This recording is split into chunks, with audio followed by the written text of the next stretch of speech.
I'll call the city council to order and state that the notice for this meeting was duly posted. There is a quorum of city council. Everyone's present. If you will stand, our St. Thomas More Troop 99 will post our colors and lead us in our Pledge of Allegiance, I think. Are we back there, guys, or not? Maybe they're not. There's no one back there? Is there a troop back there or not? No.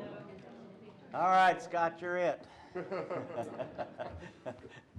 Pledge allegiance to the flag of the United States of America and to the republic for which it stands, one nation, under God, indivisible, with liberty and justice for all. Very good. Chief, you're up.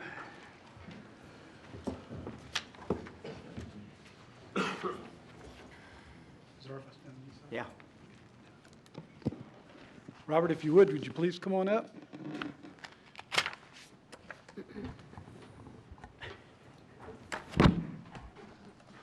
Tonight, we'd like to recognize a guy. He's one of the last of the remaining PSOs for the mayor. Yay.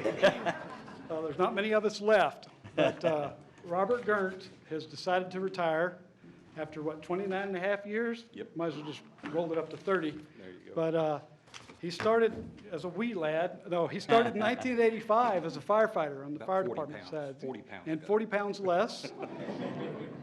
And 3 years after he started in 1985, he went to the police academy and became a police officer. And back in those days, we were cross-trained as a police and fire department. We were Department of Public Safety. So that's the public safety officer, or PSO comment I make.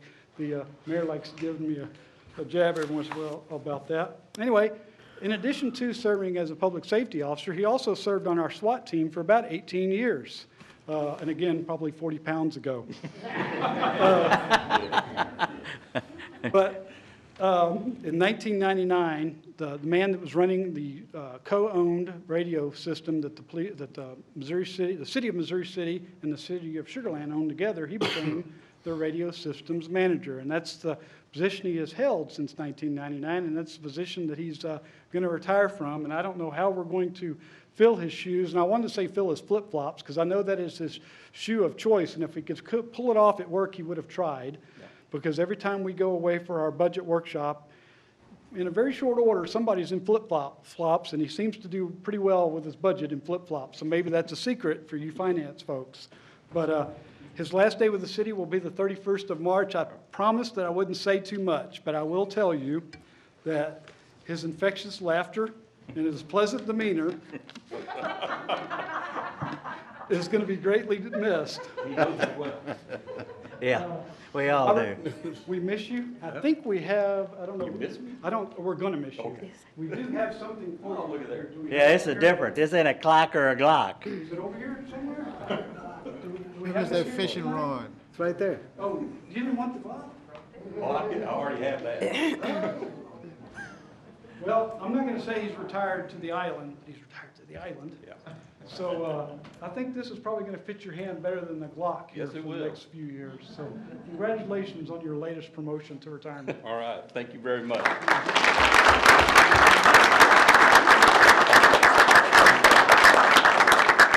I really don't have much to say other than I want to thank the citizens of Missouri City for allowing me to have the opportunity to be here for almost 30 years. Mayor and council, I've been here, I've seen the city do a lot. And I know that under y'all's leadership, it'll continue on. I'll be watching from Galveston. Yeah, man. That's really all I have. I'd like to thank my wife for being here tonight, all my fellow police officers that made it. So, thank y'all again very much.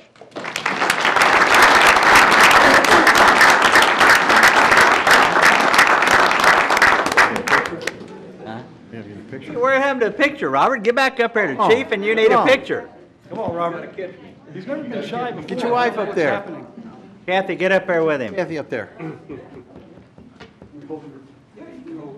that a fish on the end of that? No. That's a bluegill. That's a bluegill. Get in there, Chief. Gonna catch some trout with that.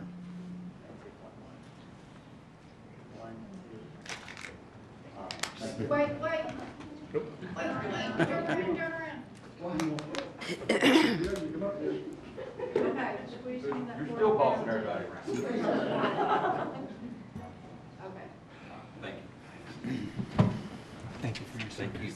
Jerry. Robert, man, I'm gonna miss you, I man. know you will. Thank you, Robert. Mayor. You bet, man. Love to you. Who gonna do? Leave something out there. That's right. Who gonna work on my radio now, is what I wanna know. He can do that now, he won't be on city I time. know. Not a police radio.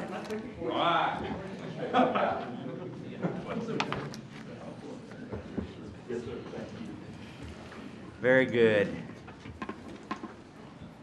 We wish Robert the best. All right, item 4, public comments. This is an opportunity for anyone to address council on any issue that is not an agenda item. Are you ready? I am ready, but And I didn't have anyone signed up. Item 5 are staff reports. Now you can. We have a report from the city secretary regarding the 2014 public information request. good evening, Mayor and City Council.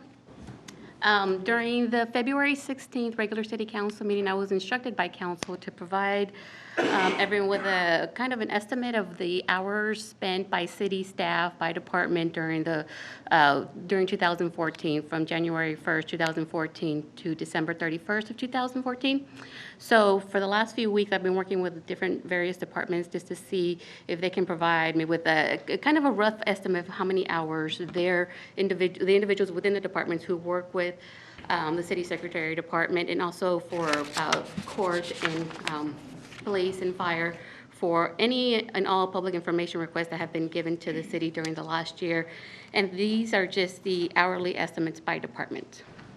So we begin with, the city attorney's office. There's about 4 people in her department who, work with me, or, regarding public information requests. If there's any information for, like, for example, if we were to receive a public information request and some of the information is confidential, then they would work with me in preparing a letter to be submitted to the Attorney General to redact some of that information. Management consists of the city managers and also city council. For 2014. City Secretary Department, everybody in my department pretty much responds to and works with public information requests. HR Department, 36 hours, and you can just kind of see the various hours down there. The Police Department, they respond to their own records because they have their own system that I don't have access to. So police pretty much have their own records. Court they have their own records, and also the fire department, they have their own records. That's why their hours they should have been separated. But everybody else kind of is under my umbrella, and they work with me regarding public information requests. I'm open to questions. If anybody has any questions regarding our hours for 2014. So how do these hours relate to the utilization of resources? What happens when we get a request in? Okay, so when we get a request, we look at what it entails, and we reach out to various departments to see if they can assist us with retrieving those records. We do have software questions where we keep our, permanent records, and if, let's say, we were to receive a public information request for an ordinance or a resolution or minutes or things of that nature, or a packet, or things that have to do with the city council, or we have a record software, Questus, where we keep all of those information, and it's already electronic. So in the event that somebody were to submit a request for those documents, we don't charge. We just give them. It's already filed electronically. But if we were to receive a public information request where it involves different departments, then I'll reach out to those departments and I ask them to search their files for information that might be responsive to a public information request.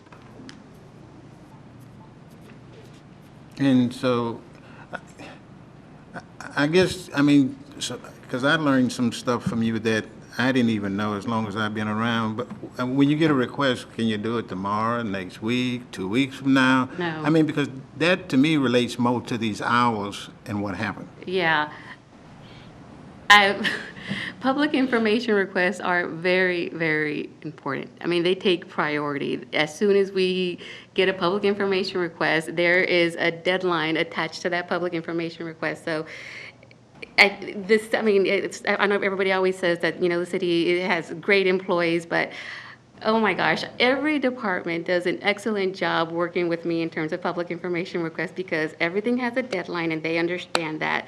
They know that they have to, I give them a deadline as well to, you know, if we were to receive a public information request, let's say if it would be for, if it entails, like, if you have to contact different departments, I have like, okay, please search your files and I give them 5 days to look through their records to see if they have any information responsive. But city departments do an excellent job working with me and, you know, providing me with records which are responsive. So I can't say any better things about them because they are so wonderful to work with. But they take priority and they understand that. And as long as they understand that it works for me and we respond to public information requests accordingly. Maria, I have a question. So the total hours here, 1598, this was just for one full entire year, right? Yes. And these are coming from residents, constituents, They or come whoever? from everywhere, right? They're from residents, they come from different cities in Texas, in the United States. We just got a public information request on Friday from California, so they come from all over the place. Okay.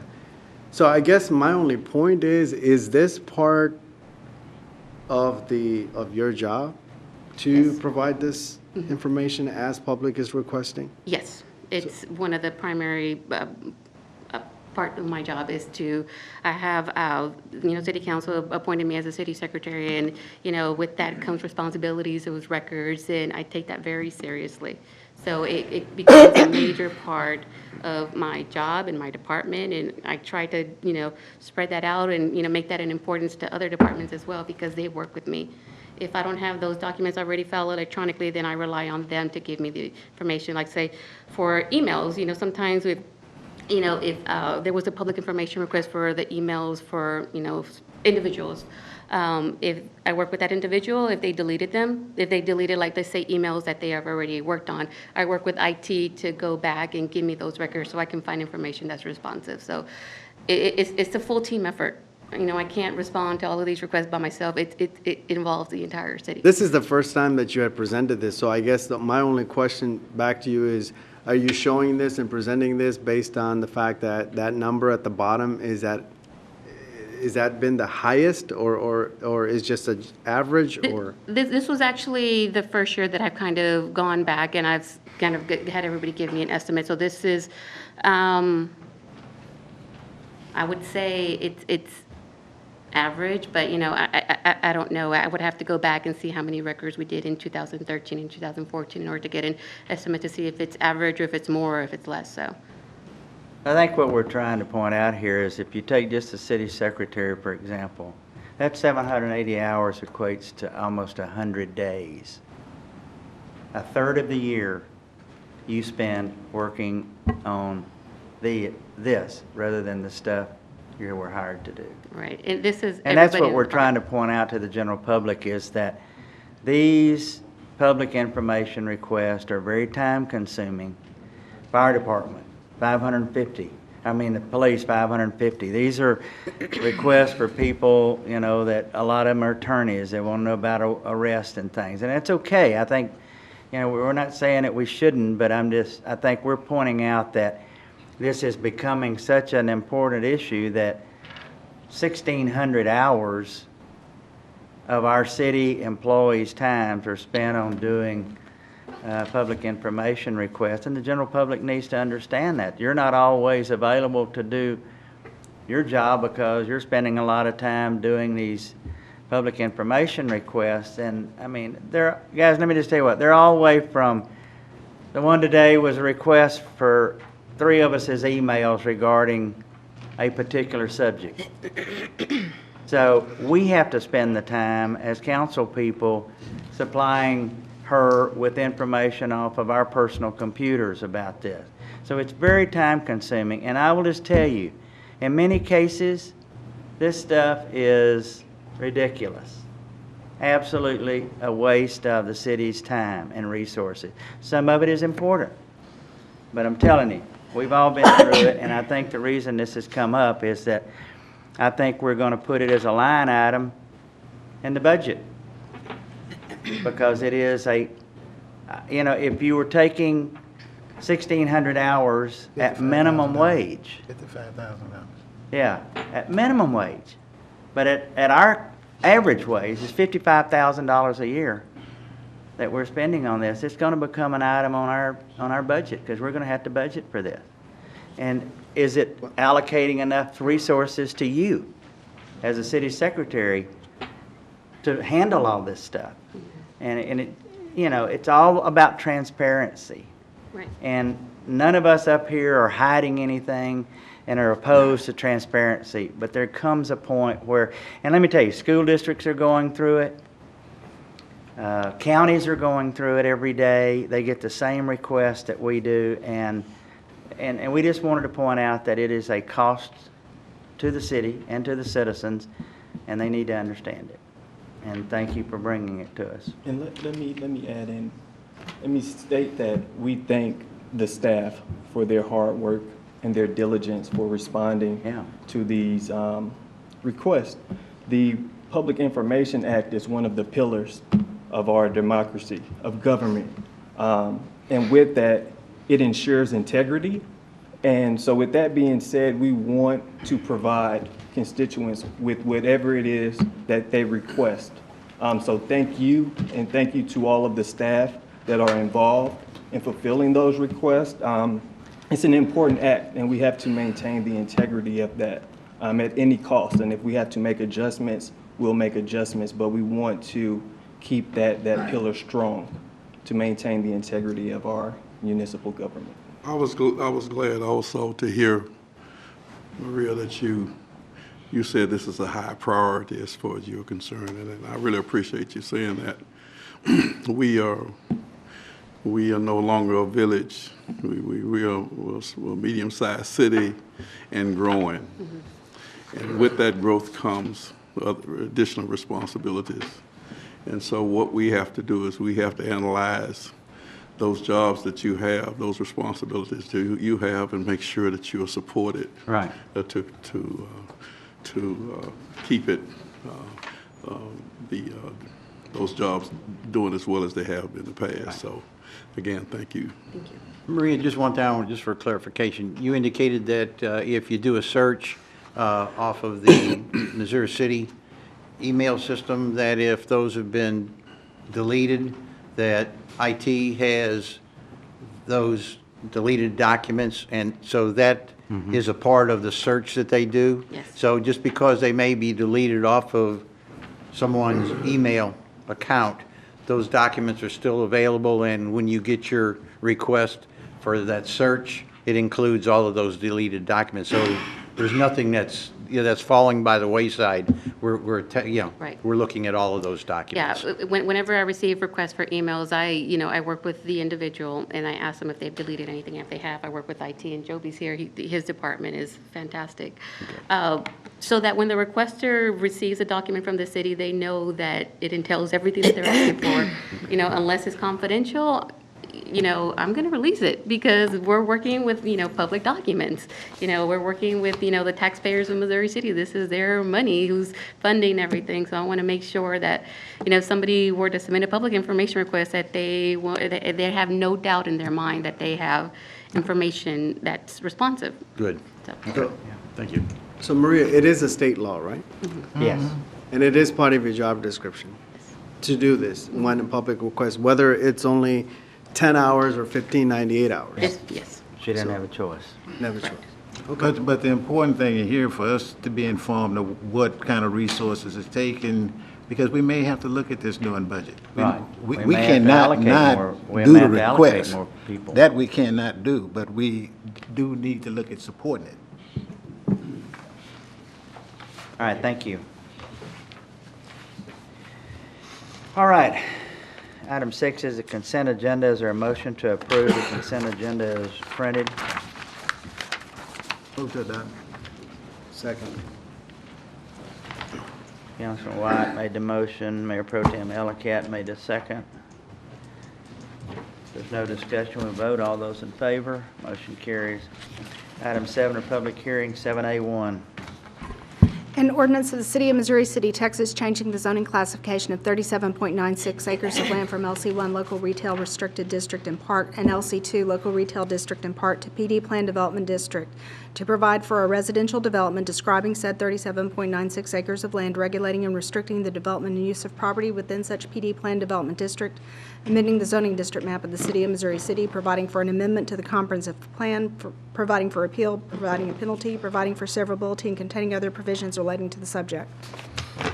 Hi, Yes, ma'am. good evening. This is the item at Staffordshire and Court Road, and I don't know if we have, yes, the location map. So this came before council in December, and it was pulled by the applicant at that time. This is a request by the property owners to rezone this property from LC1 and LC2, which are retail districts, to a PD, Plan Development District, to allow for single-family residential development. The deviations that are being requested are to follow the R2 single-family residential standards, with the exception of minimizing the lot sizes from what would be required would be 50-foot minimum lot widths to 45-foot minimum lot widths. Also included in the ordinance before you is, and let me show you, this is the conceptual land plan that was provided to show what the single-family residential development would look like. And so it would facilitate the extension of Independence Boulevard through that land area to connect to what's now Court Road, but turns into Independence on the west side. The ordinance before you includes a proposal to allow for 6-foot wide sidewalks along that Independence Boulevard stretch. Staff recommended approval. The Planning and Zoning Commission did forward a positive recommendation on this application. The applicant is here, the property owner is here. He has some information that he does want to provide to the council if you want to entertain that. Otherwise, I can answer any questions that you might have. I had a question. The owner has agreed to put into the PD that the architectural standards would match the surrounding neighborhoods? Yes. Okay. And actually, I do have. Can we get a motion Yeah. so we can discuss, move to adopt? Second. And the handout that's going around is what Councilwoman Ford just mentioned. The owner did provide to us in writing this afternoon a request to add architectural standards to the ordinance. And the request is to match the masonry requirements of the surrounding area. So the information that you have is the sentence that the property owner would like to add to the PD ordinance. And then you also have some information for comparable masonry requirements for the Bradford Village subdivision, which is at the intersection of Court Road and Columbia Blue. And then Quail Green West, what we could find, which we did not find, masonry requirements in Quail Green West in their subdivision, in their deed restrictions. Can this go on the elbow? Yes. But is Mr. Lofty going to be agreeable to, since Bradford Village is the newest neighborhood out there? Bradford Village was platted in 2004. Okay. And so that is based on the, So that would be the between Bradford Village, minimum Quail Green West. Yes. Architectural standards? Okay, Yes. okay. So do you move to include these? Yes. Second? Okay. So moved. I second. Well, she moved and I seconded. We need Oh, okay, well, All right. to include this into the first, to this ordinance. And to include the property owner's sentence into the ordinance? Okay. That Property way we owner have may the- come we have the forward. exact tax. Mr. Lofty. Ray, you can come forward.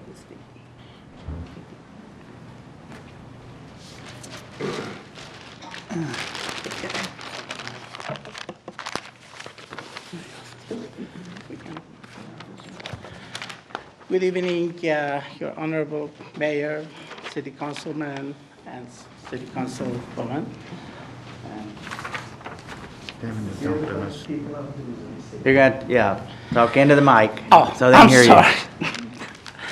My name is Ray Lotfi at 4158 Greystone Way, Sugar Land, Texas. And I'm here to share what's going on with this property at the corner of Staffordshire and Court Road. It is approximately 38 acres of land that has been requested to be converted to residential R2 with the, and the size will be required, the requirement is with 45 feet width, but the total lot size will be more than the city requirement, which is 5,000. Here will be 5,400 per lot minimum. And do we have this one too?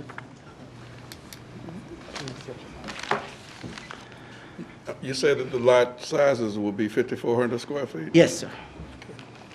Thank you. Okay, and as you can see, this property, originally it was 4 different lots that we purchased them over time, and it wasn't the easiest task to do because especially one of the property was owned by approximately 20 heirs. Therefore, it didn't just happen overnight that we went and just purchased this piece of land. And it made it a lot easier for the city just dealing with one person versus going and dealing with 4 different landowners. And therefore, we are requesting here for the city council to grant this zoning. And can we go to page 2, please?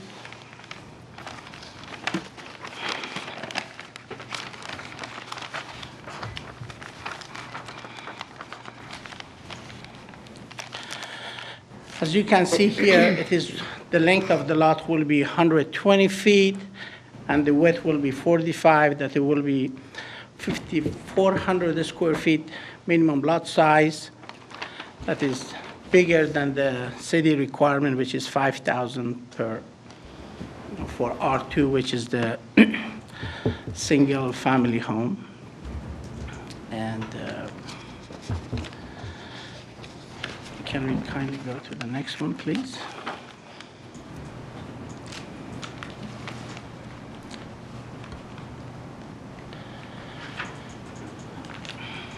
Can we move it to, thank you. And as you can see, the property is here, the outline with red, and all the surrounding area properties around the subject properties are, if we start with Crestmont Place, which is 40 and 45 feet width by 105, that the minimum size are 4,200 and 4,725 feet. And then if we go to Garden Park Village, that is 45 by 105, that those lot sizes will be 4,725. And then if we look at the Parkway Trail, again, it will be 45 feet by 110, which square feet will be 49. The lot size will be 4,950 square feet. And then if we come here and look at the Hunter Greens, those are 49.5 by 100, which is 4,950 square feet. And if we look at the Quail Green West, those are 40 by 115 square feet. That will make it 4,600 square feet lot. Then if we look at the Nanaya homes, they are 49 by 110, which they will be 5,390 square feet. And then if we look at the Lexington Place, they are 45 by 115, which is 5,175 square feet. And also at Meadow Creek, there are lots that is 45 by 105, that there are 4,680 square feet. All these data has been gathered from the Fort Bend County Clerk, Fort Bend County Appraisal District, and HAR MLS database. And all these sites are based on single-family R2 lots. Go to the next one.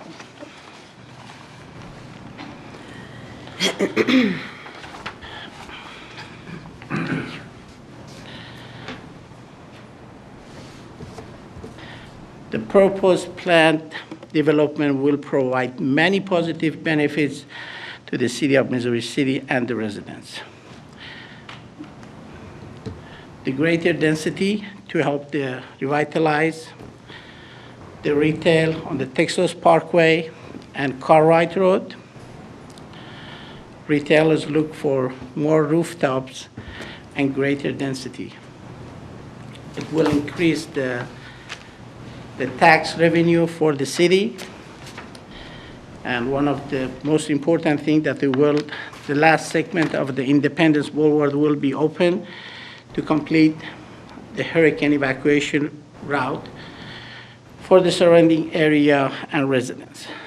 The last hurricane was in 2008, and it is not a question of if, but when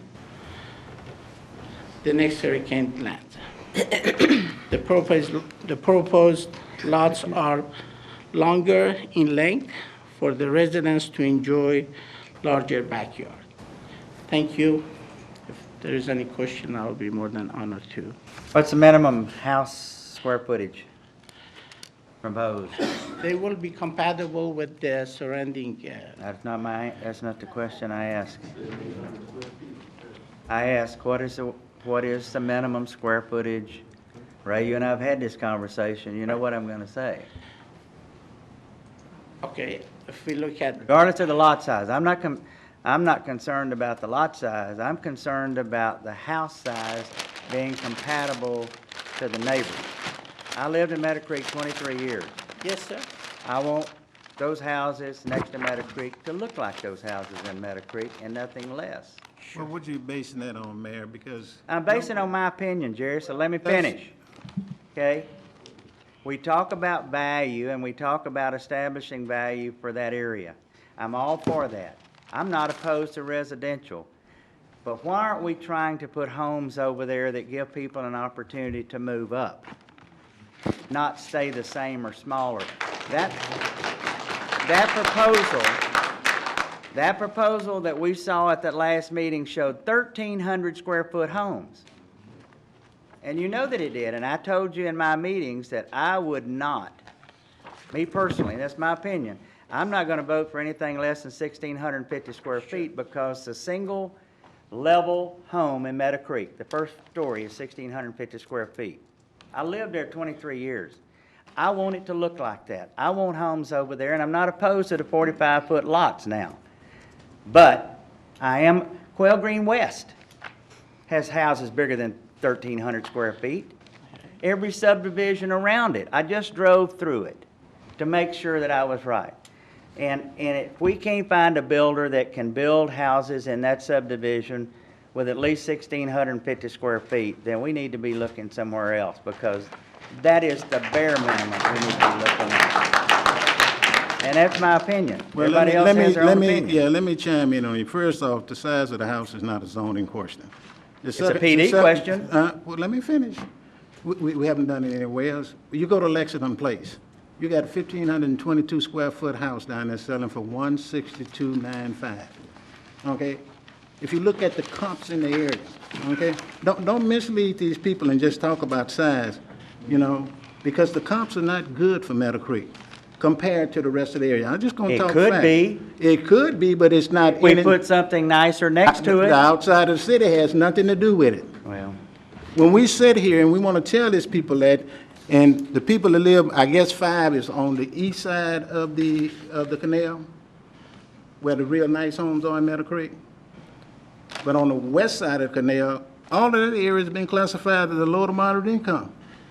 Yes, so we want to contribute to no, that? No. The fact of it is It's there for a reason, Alan. And can't we figure out a way to get it out of low to moderate? Yeah, they have to do that. By putting value They have in to there. do that inside the subdivision. We can't do that for them. And that's what I want. Yeah. Okay. Ray.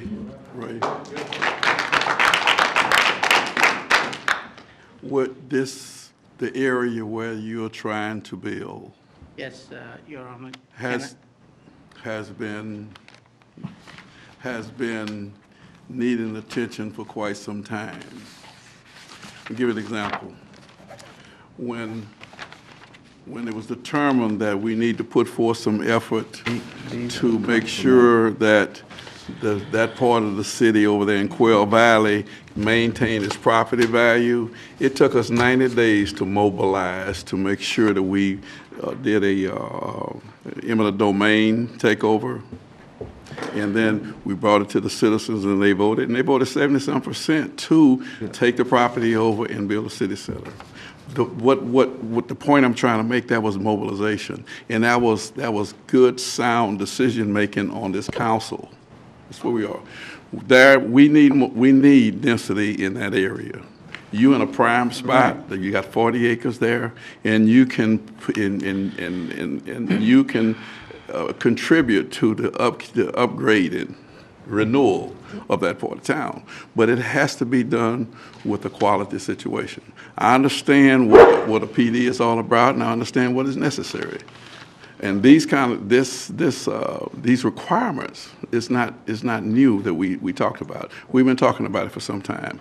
I applaud you for increasing the lot size, but there's asking you one other question: the size of the building. Okay. May I It answer? speaks volumes, and the other amenities that you submitted to us. That's what we're talking about. That's the point we're talking about. You got 1,000 and some neighbors right across the street who are really concerned about their property value, about their neighborhood. We have to make good decisions about that. Sure. May I answer, please? Sure. Well, and let me back up again, because I know what the values are, and I've looked up the values, okay? And we're gonna tax this man based on somebody else's values that he has no control over, okay, at all, okay? And that's wrong, okay?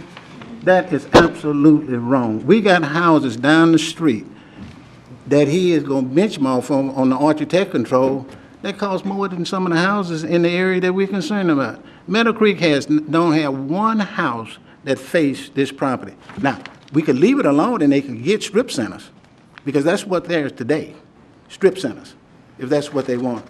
Yeah, I agree with you. We need more people in the 22-4 area quarter in order to help revitalize. That is a definite, okay? But right down the street on Lexington Boulevard, you got Lexington Place, 45-foot lots. Houses selling 162, 179, 1,522 square foot. You know, I'm not gonna stick this man with 1,600 square. In fact, that doesn't say very much about people that live in houses that's not bigger than 1,600 square foot. I mean, that's like telling the people in Woodlands West and Hunters Glen, you ain't worth very much, Mayor, because I don't live in a house that's over 1,600 square feet, when they all make a contribution to this city. Jerry, that's the wrong way to spend it that. is. That's the That ain't the to wrong spend way. You to spend it. moved out of Hunter's Glen to a bigger house. No. Why shouldn't no. they have the opportunity? No. Let's get this straight. I'll tell you why I moved out of Hunters Glen. I adopted a daughter. I had two daughters and one. Yolanda graduated from high school with me. She knows exactly what I'm talking about. I moved to Hunters Glen because I wanted to remodel my house and make it look like there was no addition on it. The builder told me, Jerry, I can do that for you, but it's gonna cost you over $50,000. He said, you'll never get your money out of Hunters Glen if you put $50,000 in it. Let me build you another house. That's how I got out of Hunters Glen. But you needed a bigger house. No, the point of it is, the point of it is, my house was 1,849 square feet. I needed another bedroom. You needed a bigger house. Huh? So, yeah, I needed a bigger I house. thought that's the point I was making. But the point of it is, I didn't move out thinking I was better than anybody, because that's what you're trying to You moved count. into a bigger house, and that's what I'm saying. People should have the opportunity to move up, not down. Here's a house in Meadow Creek that sold in the last 6 months. This is fact. This is HAR. the last 6 months, this house, 2,103 square foot, $69,000. It ain't the size. Value is determined by what a property sells for. Well, let's listen to the residents, 'cause I got them Okay, lined can I up right say here. something, Your Honor? That's who we need to listen to. Okay. Ray, let me ask you one question. The size of the homes, are you asking that it be determined by the minimum square footage requirement of Bradford Village and Quail Green? The May I 800 please, or a multi-story 1,000? Sure. Is that what you're Can I- requesting? Can I address, please? Sure, yeah. Sure.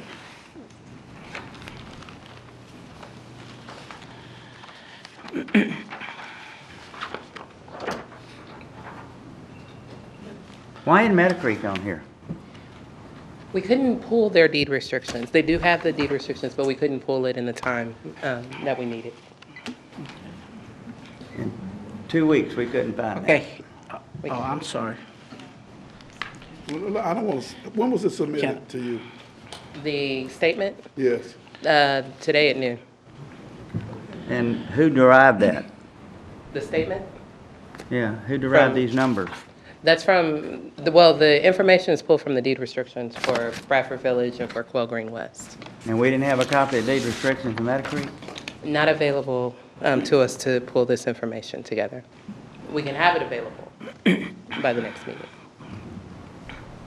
May I, please? If we look at this, the aerial map that it shows here, if we start from Chrismont Place, the houses are starting from 1357 to 2752. Garden Park Village are 1,357, the smallest size. We go to Parkway Trail, they start from 1,214 to 3,379 square feet. We come down to Hunter Green. The smallest houses are start from 875 to 2,588. If we look at the Quail Green West, it's 860 to 3,324 square feet. The Nanaya home start from 1,506 to 2,271 square feet. Then if we go here to Lexington Place, they start from 1,476 to 3,088. Then we go to the Meadow Creek. The houses are starting from 1,513 to 3,316 square feet. All these data are just on single-family homes. How many of those are patio homes, Ray? There are, How many of those are patio homes? Your What Honor, difference does it none make? of this data that we have here has been taken for patio home. These are all from the Fort Bend Appraisal District, and we do have the backup data here that it shows that they does not called as a patio home. They are said single-family home. Single-family, patio home is a single-family dwelling. Okay, if you And that's can the way it's kindly gonna show go up to on the the tax second record. page, please. And those 1,500 square foot houses in Meadow Creek are the patio homes in the front section. But Meadow Creek can have 1,500, but he can't, is what you're saying. Meadow Creek can have 1,500 Patio square foot homes, homes. That they make won't any- build patio homes across the street, I don't have a problem with that. These are essentially the same thing. No, they're not. And we have this. No, they're not. Listen to what I'm saying. If you There's look not at a the... patio home in Missouri City for sale today, and I told Ray that if he wanted to build a product, he could go across the street over there and build patio homes, nice ones, and sell every one of them. But I think we need to hear from the people who signed up to speak. Your Honor, I have here a few more items that I need to Okay. share it with. If you don't mind, please. Yeah, go ahead. Thank you, sir. If you can kindly go to the page 2.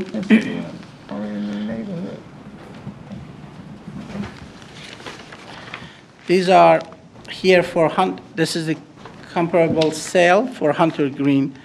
The numbers are the number that I did not create them. These are all come from HAR MLS database. The houses are that is sold. 2048 Hickory Glen Drive, house size is 1,346, sitting on 5,007 square feet lot.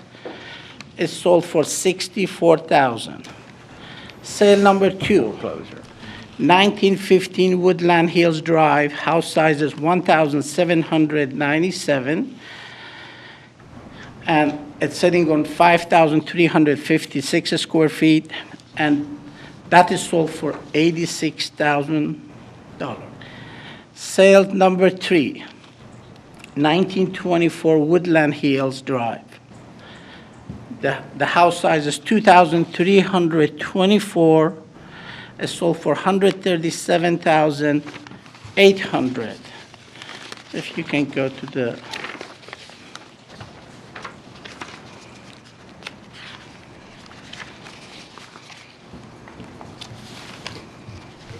to the Quail Green, please.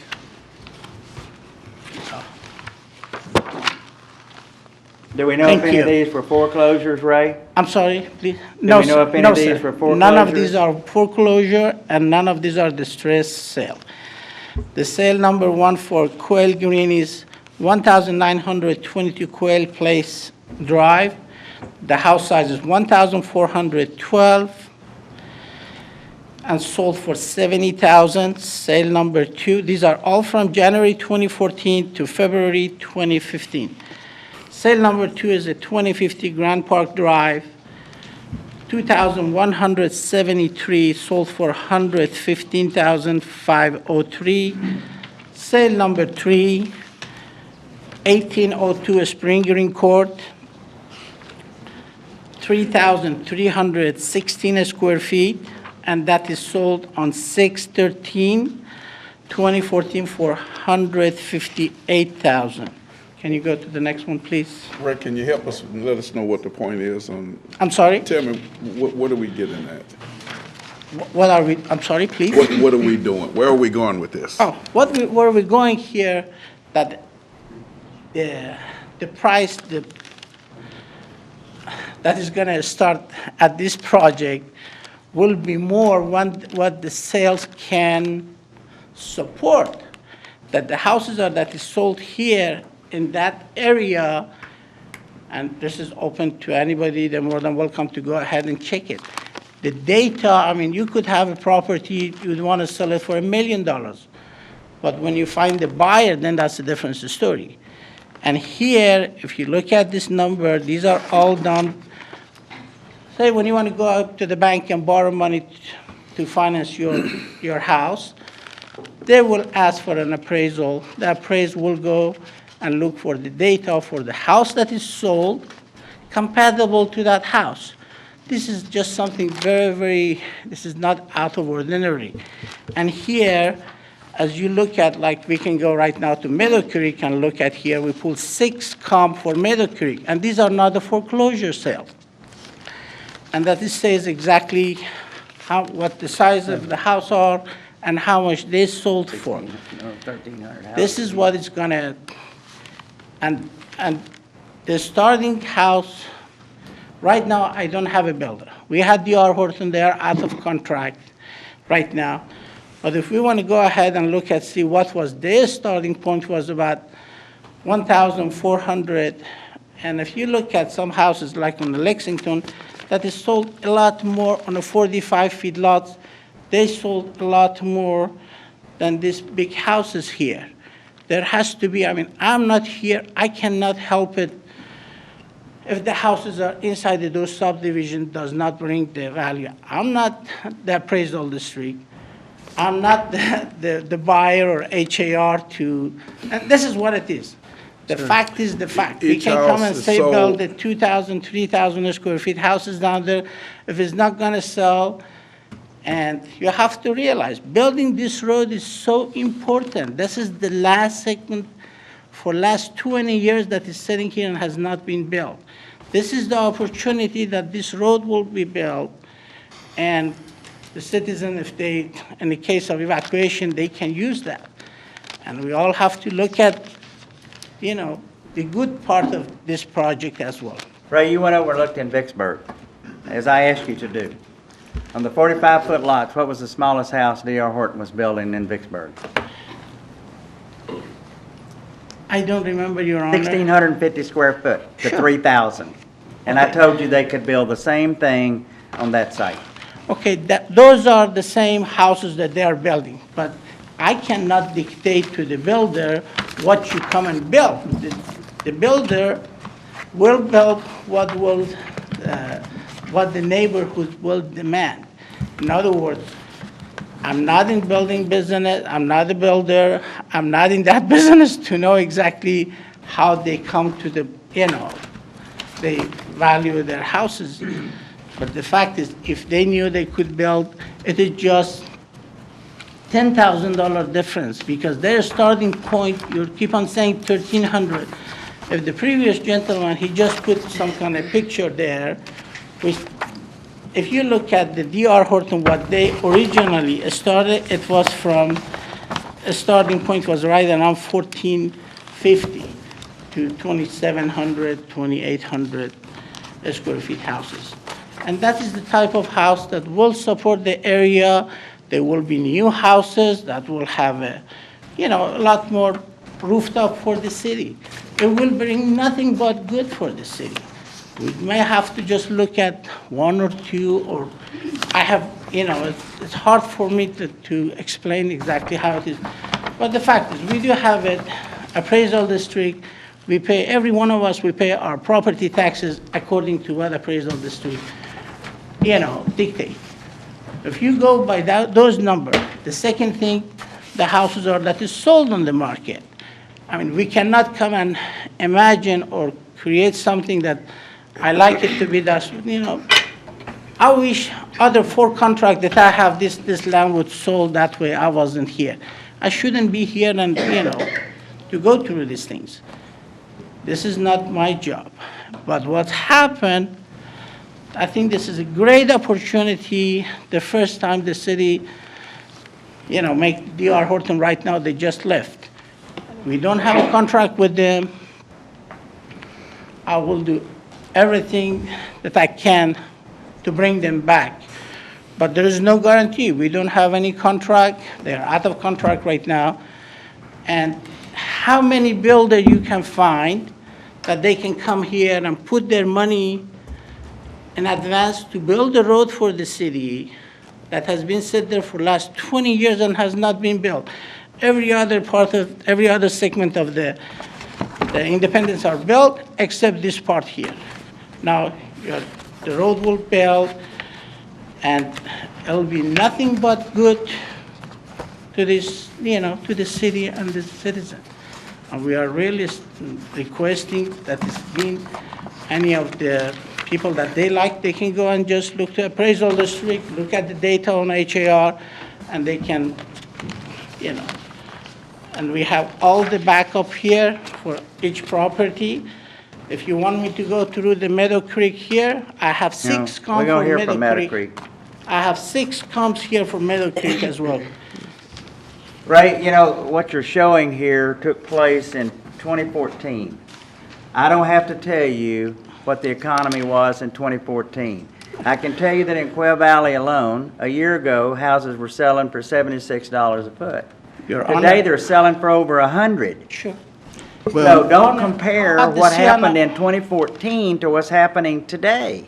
Mayor, I'm not gonna just sit here and let you brutalize this man with. Ray and I have had discussions in person, so you're not hearing it for the second time. Well, here's a house that's sold in Meadow Creek, 2,103 square feet, 69,000. These are the sales for the last 6 months. It's not 1,400, is it? Huh? It's not 1,400. $69,000. I don't care, what is the square footage? It's the price, it's what the house sells for, it's not the, CAD doesn't care about. Why do we want to contribute to that?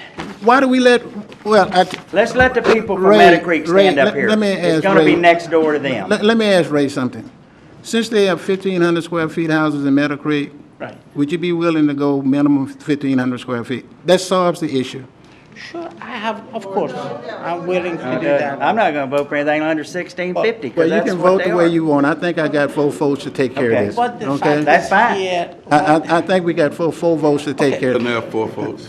I think it's time that we heard from the residents who signed up to speak, Ray. Well, You I'm- need to hear it. I'm getting ready to make a motion, so we need to wait. I move that, Ray agreed, so I move that we amend to include the minimum square footage of 1,500 square feet.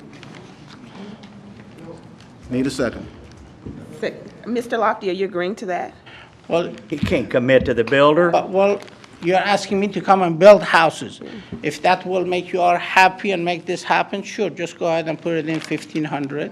And I will have to go ahead and start looking for other builder. Hopefully, somebody will come and build the road, build this 182 houses, and then wait for 3 or 4 years to get their money when the tax is paid, and they have to come and then collect their money.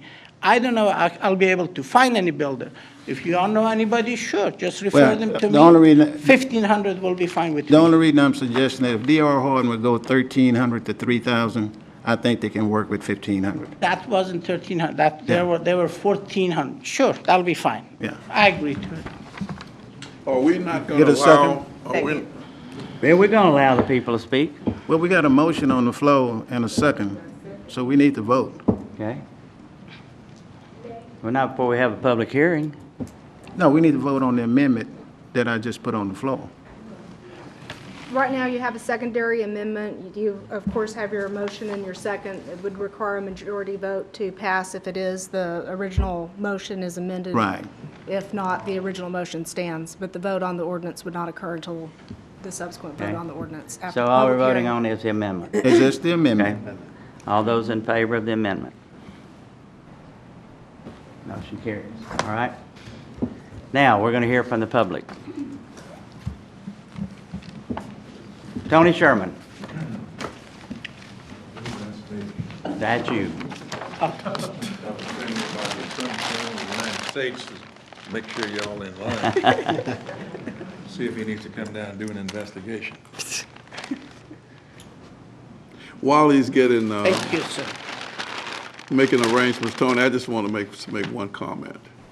Those pricings that was, the variances from 120 or 130,000 down to whatever that amount is, each house is appraised and sold on its own merit. You can have a house next door that have all the amenities, the yard are kept up, you know, and everything is painted, and it sells for one price, and right next door, if it's not kept up, certainly nobody's going to pay one sticker price for that. So I just want to make sure that the residents in the Meadow Creek area understands that although those might be factual numbers up there, there are so many reasons why they got those variances in price in there. Well, I'm not a broker, I'm not a real estate broker, I'm not in anything having to do with the appraisal. I do know that appraisal has nothing to do with market value. I know that appraisal has to do with taxes. And everybody wants to keep their taxes low, so they hope for a low appraisal. Now, look, we have been listening to some banter back and forth with regard to the type of homes that are being proposed to be built over there. I want to tell you straight up, right off the bat, I've got a list of every homeowner that I can find who signed a petition that says no to 45-foot lots, period. No 45-foot lots. We don't care what happens over there in Quail Green West. We don't care what happens in Hunter's Glen. Actually, we don't even care what happens over in Quail Valley. Jerry, if this proposal was to be built right over there next to Quail Valley, you'd be the first one up there saying that you don't want it to come to Quail Valley.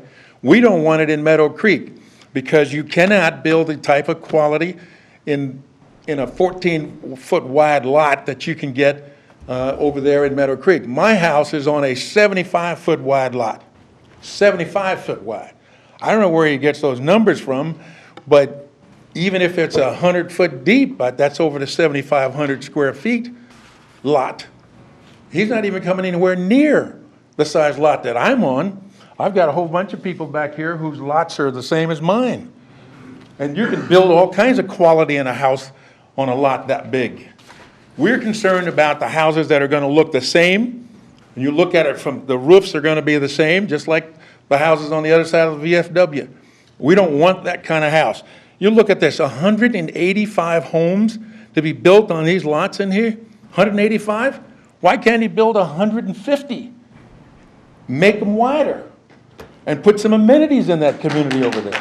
Why can't you do that? All we're saying is, number one, we feel that our subdivision, after many years, built in 1970s and what have you, the houses are still in great shape. People are still banging and sawing and what have you, improving what they have. You're going to put a house across the street from us over there that is going to be of lesser quality. What are they going to look like in 20 years? We're not talking about today. We're talking about long term. What are the houses going to look like down the road? Look at Quail Green West.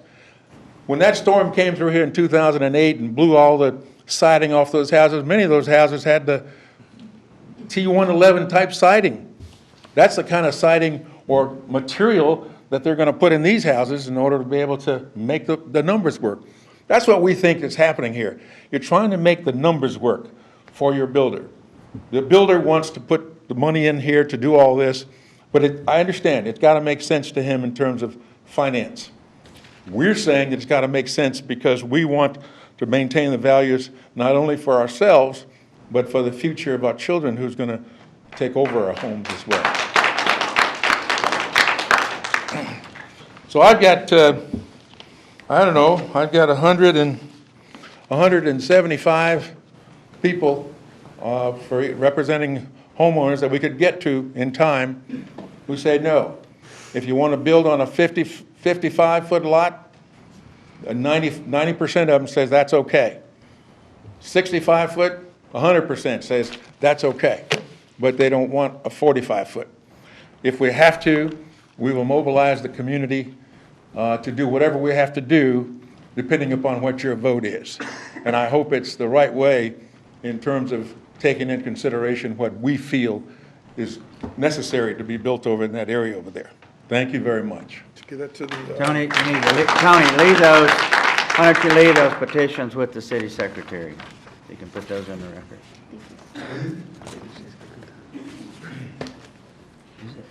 All right, Tony. Where's Tony? No, not Tony, the other Tony. There are two Tonys. We need one more Tony. Who was actually here at the last meeting and thinking that this hearing was going to be then, so he's back. Good evening, Mayor and City Council, City Councilwoman. My name is Tony LaBar, and I'm the president of Meadow Creek Homeowners Association. And I stand before you this evening just expounding on what Mr. Sherman had said about what is going on in Meadow Creek or behind north of Meadow Creek. I've get phone calls all the time. I also have some petitions, and we have many more that people not here today that have them also that we can present to you later on. But we are concerned about what's going on north of Meadow Creek. Like Tony said, my home also is built on the 75-foot lot. My family probably going to be there many years. We fight hard and long to upkeep our homes in Meadow Creek. Am I right? Yeah. So what I'm trying to say is that we don't want some subpar homes coming behind us to devalue our homes, because what happened is I'm an ex-mortgage broker. So when someone get comps in that area, they comp the whole area. So what that does, it brings down our value if the house is not valued based on what our homes are valued. So we asking you to make sure that you please look at this closely.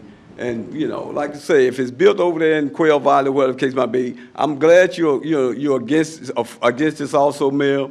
You know, we want everybody to make sure that they look at this very closely, because we have a lot invested in this here. We have a lot invested in our homes, and we want to make sure that we keep them up. And the only way we're going to be able to do that is to make sure that we have homes built in this area that's equal and qualified for what our homes is based on. So we thank you very much.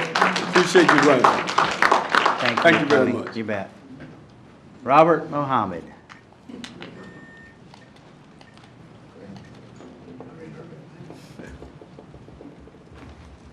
My good friend. Yes, Mayor, City Council. I don't know where to begin, so let me begin at the end.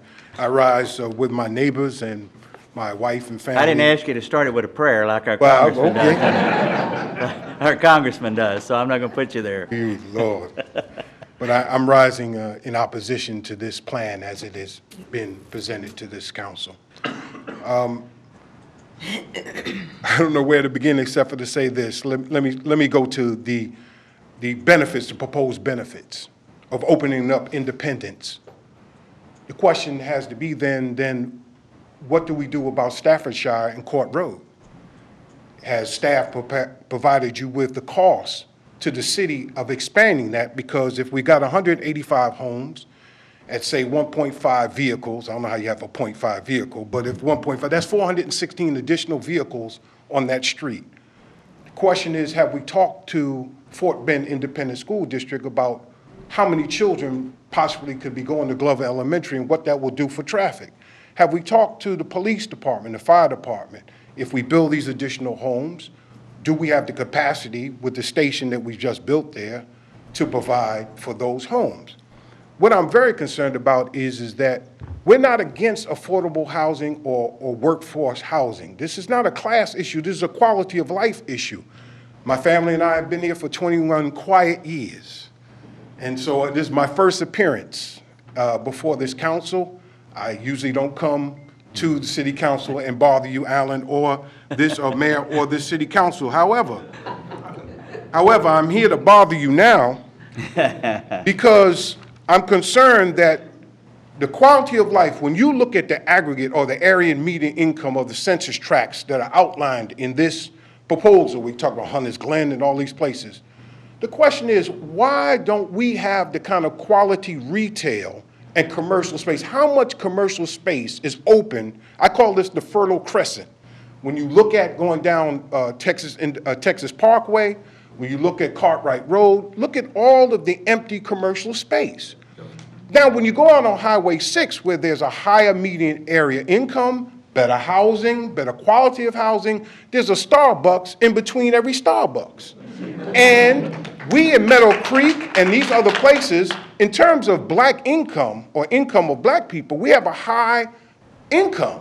However, we have to spend our money over on Highway 6. We put them in the black. We don't have a movie theater, and we have more fried chicken restaurants per square mile than any place in America. Now, I don't want not one more fried chicken place on this side of 2234. What about the quality of our grocery stores?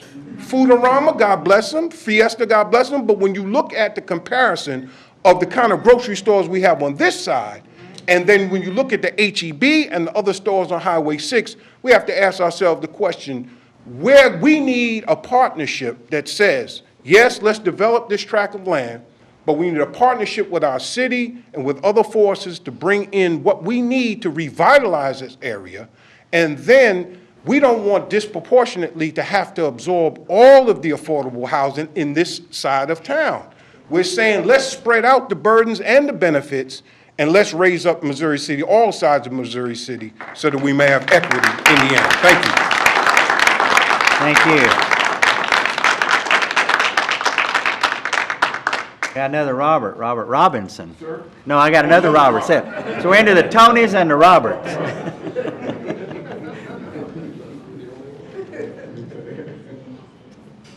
Robert Robinson, 2103 Peachwood. Everybody should have got an envelope from me with my concerns about opposing the development of this new area. And I'm glad I put another little thing in there. I put the plot of my house, the way it sits, on everything, for the area, for my garage, my house, everything. Because I'm more of a hands-on person than just showing pictures and talking about it instead of emailing, okay? Listening to some of the comments and stuff tonight about developing this property, seemed like some of the things from the developer was like on the city, well, we're gonna do that road, we're gonna do that road. The city of Missouri City is growing. You look at all around, Sienna Plantation, look at all the development coming up here off of 90. It's growing. It's got growing pains, okay? But you're doing it at a good pace to the point to where you're not penalizing someone like me who's been in, you see that 1986, okay? I've been there and don't plan to move, okay? But I want quality development around me that's gonna enhance mine. And I can speak from a person that owns real estate other than my house that I purchased as an investor, okay? The type of properties and stuff here out there, you're not looking at a long-term investment for maybe a home. You're looking at a starter home. We've all probably experienced starter homes, okay? As Councilman White, you got into a bigger home when you needed a bigger home.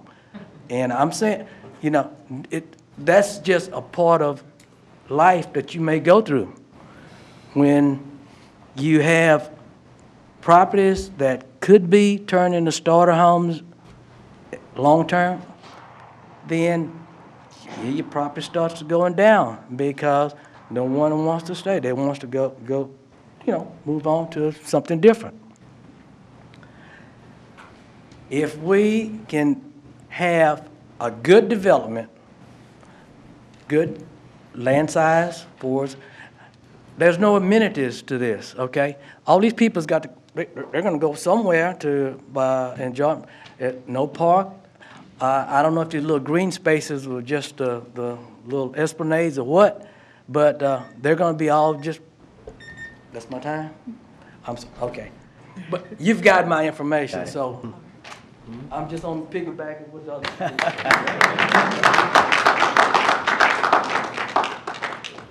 Buddy Snyder. Harold Buddy Snyder. Thank you, Mr. Mayor, Council. I'd like to jump on the bandwagon with all the other people I'm opposed to. I sigh over the stables I have to look at, which they failed to address or get to move out. And I would rather look at reeds than row houses. I don't know anybody in this room except... Get up closer to the mic. I don't know anyone in this room except perhaps an older person like myself who wants to move to a smaller house.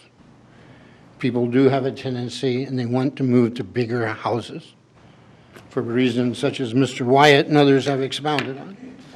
But I'd also like you to look at the quality of life the people in this area might live. One piece of playground equipment. Any other amenities? Not that I'm aware of. Very minimum amount of green space. Quail Valley, the Meadow Creek, surrounding areas have lots of green space. None here.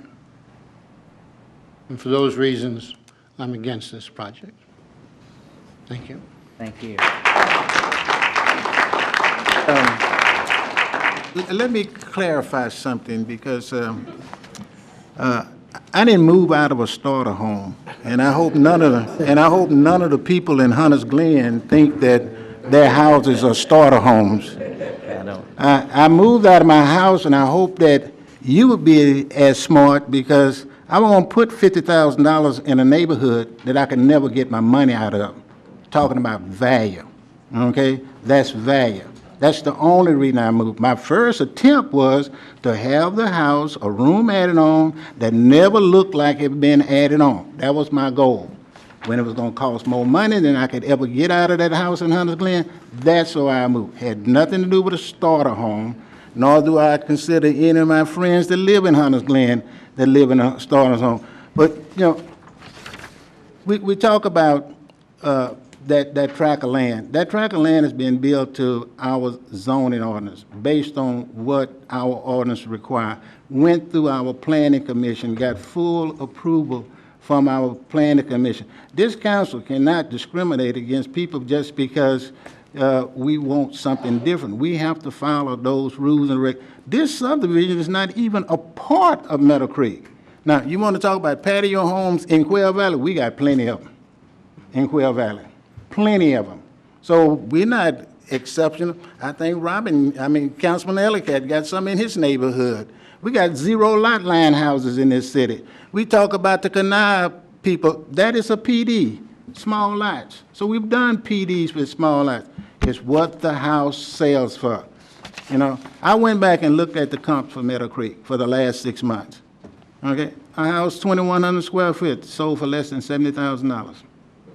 Okay, okay, and I'll be happy to give this to you. If you go back and you look at the comps and look what, we got houses that's selling that much or more in other parts of the city. It's about what the house sells for, okay? Not the size of the lot. I just gave you 2 right down the street from Meadow Creek. On the other side of Quail Valley North is Lexington Place.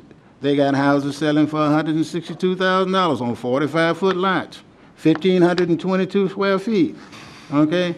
The trend now is that a lot of people are not looking for the big houses anymore. I mean, that's kind of the mark. That's why a lot of builders are building those, because people are not looking for that product anymore. And but the point that I want to make to you is that we talk about the road going through, and I am very interested in getting Independence through. For the city, that's a $3.5 million project. I'm going to be honest with you. If I can get somebody else to build it instead of us having to pay for it, I am all for doing that as well. And that road would have to be done to city standards. Now, if they can't build Independence, they'll never get the project. That'll be a requirement on their zoning. They have to put that road through it in order to get that. We talk about green space. You got 2 parks. You got Staymore Park and you got Independence Park. A lot of green space. A lot of green space exists in that area, you know. And the other side, I said again, there's not one house in Meadow Creek that faces this project. This project has nothing to do with Meadow Creek at all. Mayor, let me make a comment. Just from hearing from tonight, and I know Councilmember White said about patio homes. And there were some comments here that I just wanted to touch upon, not speaking to that, you know, talked about these smaller lots, these smaller homes, all the roof line, you know, would look the same. For counter argument's sake, if you go through Highway 6 and you get into Riverstone or you go through Oilfield Road, all you see is rooftop. It looks alike. They're all cookie cutter homes. They're probably built a little bit bigger, especially right now, right off of Creekstone. Right in the front where it was commercial, they put those lots not even big as this. Scott, correct me if I'm wrong. They're not. They don't even have a backyard. And Lake Olympia, on the corner of Oilfield Road and Lake Olympia, that is set to have 58 or 64 homes that are patio homes.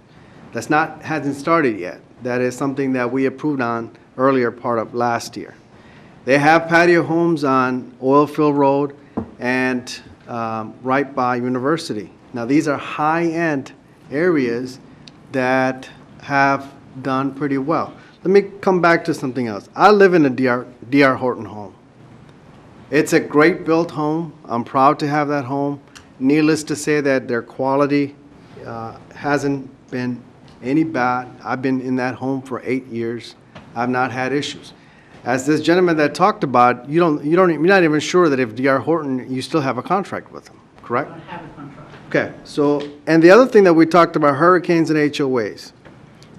What I like to point out on that aspect is, it is the homeowners association, and it is the people that's on the board that should be held accountable for the property management of those neighborhoods.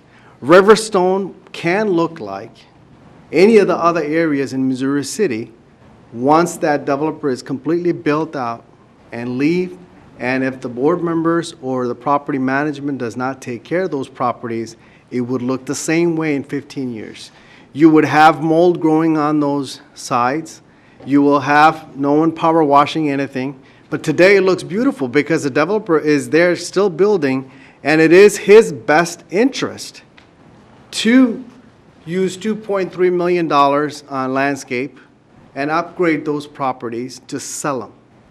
Once they leave out, it is up to the residents of that neighborhood and that board to make that happen. Let me add a couple more things. We talked about the independence. Independence, to come to that Court Road and connection, it is a viable. It should not be a point in this particular property, but it is something that's needed for this city. Now, if you talk about Texas Parkway, look, as you think about this, this is not, 900 apartments, just like the ones that this council had approved last year or the year before off of Fort Bentall and Highway 6. That would have put you at 1,500 people on the street. Then we asked about the police. There was a comment here about the police. Do we have enough police officers to support that? We don't. We talked about that then too, adding additional apartments, putting it out. I was one of those people that voted against it. And the fact that we don't have that support we don't have enough police officers to man that. We're talking 180 or 150 homes here. Let's get to the facts. Sienna Plantation, someone talked about Highway 6 growth. Highway 6 20 years ago did not look like the Highway 6 that's today. 20 years ago, Texas Parkway was the Highway 6. What happened? What happened to those people? What happened to the movie theater? What happened to the grocery store? Where did it go? Nobody on this council or the previous council or the past or the staff that's been here before made anything to make that go away. It went with the market. And we talked about every election cycle. Let's talk about that. Let's have a heart-to-heart talk. Every election cycle we hear about Texas Parkway and the growth of Texas Parkway. We needed more people on Texas Parkway. This will put additional people to come into that area that will righteously serve that Texas Parkway as HCC in the future, will come or not, or other businesses that will come to support those will have that support from this. Renting, let's talk about renting, as people talked about. Today in Colony Lakes, my block, Spanish Bay Court, I have 3 renters. When I moved there 7 years ago, I paid about $319,000 for that home. Everyone was a homeowner that was there. Every single person was a homeowner. Today, they moved or they decided to buy another property and they're renting. I have 3 renters, 2 of them that don't keep up. And our police chief, Mike Berzan, knows that I randomly call the department to allow or get the court enforcement to come out and to see if there's something that we can do about it. We hold our HOAs accountable. So the renters are there in Riverstone. Not as many today. The renters are there in Colony Lakes. They are there in Lake Olympia. They will be there. They're going to be there. They're part of, in my district, in First Colony, throughout all the areas that they're there. With all due respect, Councilman. Sir, let me finish, please. Let me finish. I'm not bringing up an argument. As we talk, I do have the time, sir. Older people move out into smaller homes, and someone said they don't move into smaller homes. The trend that shows that they do. Now, not to say that this is going to be a startup home or patio homes that needs to come. So when we're making these arguments and when we're thinking to look at this, we're taking into all of this into consideration as what is needed and what is not needed. And on the plan that I'm looking at, I don't think this is existence anymore because from what I've learned that D.R. Horton left. So you do have those open spaces. You do have that. And part of the reason for me discussing this is the amendment that came through with the minimum of 1,500 square footage that would allow these properties to have not 1,300, not 1,200, to have additional. And the quality of the building, as we heard in 2 or 3 meetings prior to this meeting, that we have heard about their quality and what they've done before.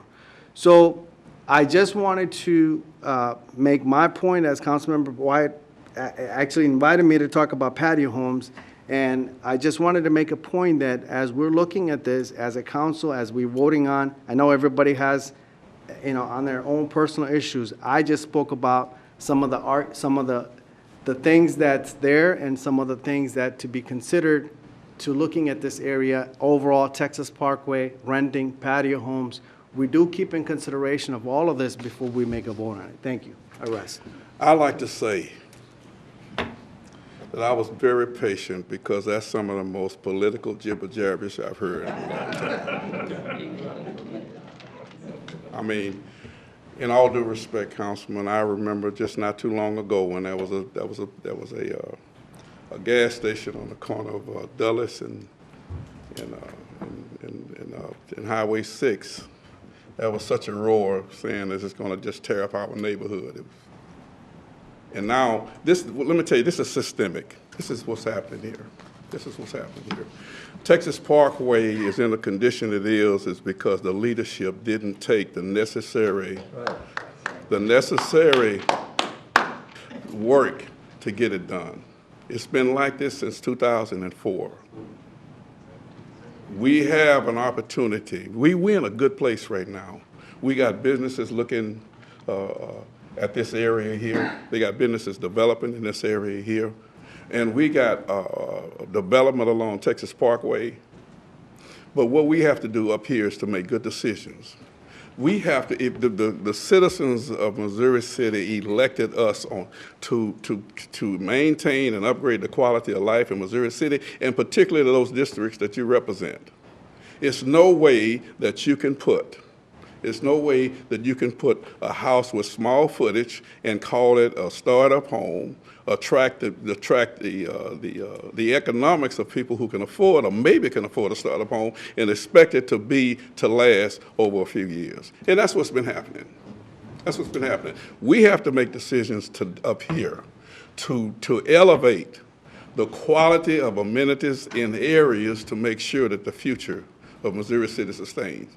And that's what we're not doing here. This gentleman over here, he invested in some property. He wants to get a profit. That's the American way. You're supposed to do that. But one of the things that has to also take place, just like Riverstone does, just like Sienna does, is they go to the area and the people in the area and show them what the product they have.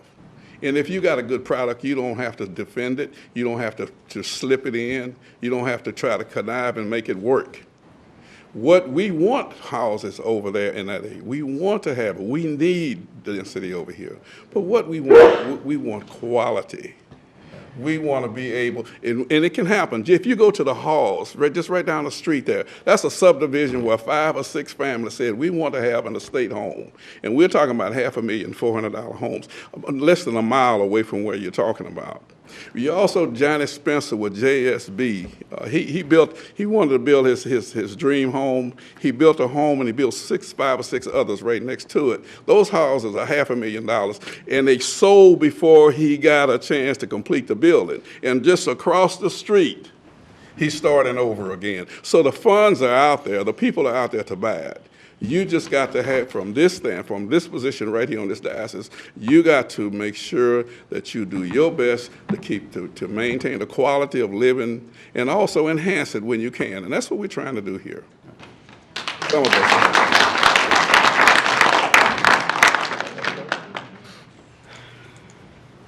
Yeah, well, let me say that, I agree with some of the things that have been said in that we need additional rooftops on in this area because we are, trying to continue to try to revitalize Texas Parkway and having, homes that have people that will use those retail facilities, I think is necessary to be able to accomplish, the task of revitalizing Texas Parkway. My concern is that when you look at the schematic that's here, and you say, well, let's make it X number of square feet for a lot, and 45 feet may be acceptable. But the one thing that you can't guarantee is that you're going to get quality. So no matter what you put as far as the square footage, to my knowledge, there's nothing you can put in a PD that says it has to have a value $70 a square foot or $80 a square foot or whatever it might be. A builder's going to come in there and they're going to put whatever they can put in it, quality-wise, to make a profit, just as Mr. Lofty, purchased the property to gain a profit on his investment. So I just have a lot of difficulties in approving something that I don't know what the finished product is going to look like. And my concern is that it may not look like what I think we need in that area, and that's a quality home. And if you can guarantee that, then fine. But I just have the difficulty in approving something that I don't know what the final product's going to look like and what the value of those might be. And at this point, I'm not willing to take that gamble. So That is, we have never required that of anybody. Well, let me finish. well- That's not even a zoning issue in terms of the quality of the house. But let me give you one other look. This land is located within our TERS. If this gentleman or whoever builds Independence and want to get reimbursed for $3.5 million, they're going to have to put some quality on the ground, because if they don't generate the increment, they never get reimbursed. So that is some. And the other thing is, this property is located in WCID number 2 with an 18-cent tax rate, which allows builders, which we hear from builders all the time, the lower the tax rate, the more product they can put on the ground. So there are some advantages here. But I am not going to deny anybody, when I look at Meadow Creek's comps, and I'm going to be very honest, they're not good compared to the rest of the city, compared to right across the street when you look at Quail Valley East, when you look at the woods of Quail Valley, when you look at Lexington Place. This is not right, okay? There's nothing we can do outside Meadow Creek that would improve their values until they do something inside me. And these are the facts. And you can drive around and see the facts. And I'm gonna tell you, you may not like what I say. I want you to understand. I understand you don't like what I say, because I know that you're the good people that are here, that take care of your property, okay? I've driven through that several times and looked at it, but y'all got some problems inside that we can't fix on the outside, that y'all have to fix yourself, and it will drive your values back up. And that is God's honest truth. Well, you're talking about my neighbors. And I'm saying they're good That I folks, I lived understand 23 that. years, and I moved to a bigger house. Okay, I'm like Jerry. We needed a bigger house. I'm gonna go back to what my friend Robert Muhammad said. I'm tired of people saying that there are certain elements of this city who can't afford better stuff. Okay, they are. As Robert said, the income is higher. They've got jobs, they got education. All I'm saying is, like Don said, why can't we give them something better? And I love what Jerry said about the TERS. More value means it gets paid off quicker, doesn't it? Lower value doesn't do it. And let me tell you what, whoever takes that piece of property is going to put that street in. And let me tell you what, do you all remember what I did for 39 years of my life? I was a banker. I financed builders. I built a lot of houses in Quail Valley and all over this place. And Ray, let me tell you, it's like I've told you. I gave you some name of some builders who can build quality products on that piece of property.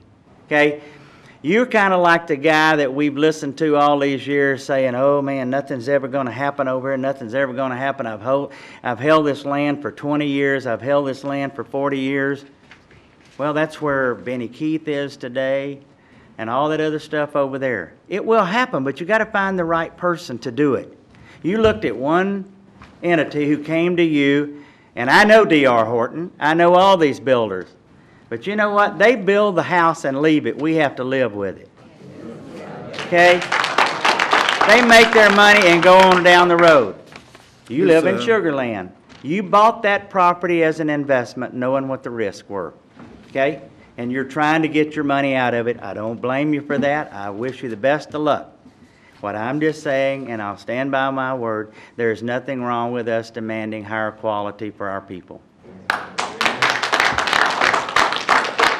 And if I'm wrong, I'm wrong. Then I guess we should have done that with Quail Green and Hunters Glen and all the other places, and the one that I moved from especially. Well, let's see, I financed Hunters Glen. But the point of it is that they're not what you call quality. No, but you know what, no, I didn't say that. They are quality. You did. But You what's said wrong move. with giving them the ability to move up to another house? We didn't require this. We didn't allow houses of this size to go behind Lake Olympia. In the Cernus group, we just We approved. had nothing to do with the size of those houses. You're right, because the builder said he could build a bigger house and sell it. But that's not our road. Well, it's our role to encourage it, and in a PD, it is. You all just made a motion to make it 1,500. Well, I thought maybe. Is that our role? Yeah, since only because they have 1,500 square foot lots, and the gentleman said he would agree to that. Let me ask you And one, it could let me agree ask to you, let me ask you 1650. one question, Jennifer. Let me ask you two questions. Okay. How much land is left in that corridor to be developed as less acreage In the Texas Parkway corridor? over off of Independence and we don't have. You're looking at this one is of the it. largest sizable. Yeah, this is pretty much it. Right. So we're gonna have this. Didn't say that. She didn't say that. There's acreage available at Independence and Fifth Street. Absolutely. And Fifth Street. But down- this is a large Next to acre. that subdivision that doesn't have 1,300 square foot houses in it. But it's right down the street from the one that got Daughter didn't live in a 1,520. 1,300 square foot house. She didn't live in Lexington Place either. Let's not get into So- personalities. No, Let's- but I'm just saying. Let's stick with the There's issues. nothing over there that's 1,300 square feet. Yes, it is. Between where my daughter lives, since you brought it up, is Lexington Place, before you get to where she lived in Lexington Settlement. Between Meadow Creek and Lexington Settlement. So don't say that. You don't know what you're talking about. Jennifer. Let me ask you another question, Jennifer. Yes. I mentioned the fact that part of Meadow Creek was low to moderate income, designated with HUD. Can you tell us what that means? Well, it's eligible for CDBG, Community Development Block Grant Funds. And so it's a designation, it's based off of the Census Bureau numbers based on income levels within an area. But it means that they're eligible for funds to rebuild or redevelop areas within those boundaries. In other words, it's really for people who in need and can't. There's an income threshold. Yeah, okay. And so that part of Meadow Creek, now, not all of Meadow Creek is in there, right? That's correct. Okay. And I Gary. want to bring that point up. Let me finish, Don. Okay. Let me finish. I you can't know? wait till you finish. Well, it ain't that funny, Peter, because you're in that low to moderate income area because we accept listen to what I'm saying, we accept $300 and some $1,000 from the federal government that place you in that low to moderate income area. 300, now you know we're talking $3 million, $5 million, I can see that. Okay, and I've had this conversation with council before, okay? But the point of it is that you ain't gonna get no developers coming into a low to moderate income and building sanctuaries. It ain't gonna happen. Oh, you finished? Yeah, I'm ready to vote. Gary? Move the question. Oh, so you don't want me to say anything? No, move the question. Gary, may I speak to you for a minute? Since I sit on that CDBG committee. Does Fifth Street involve the same area that you're talking about, that he's talking about? Oh, I wish I could remember my maps better right now, but there are areas along that side of town, and it is the census block that is what determines it.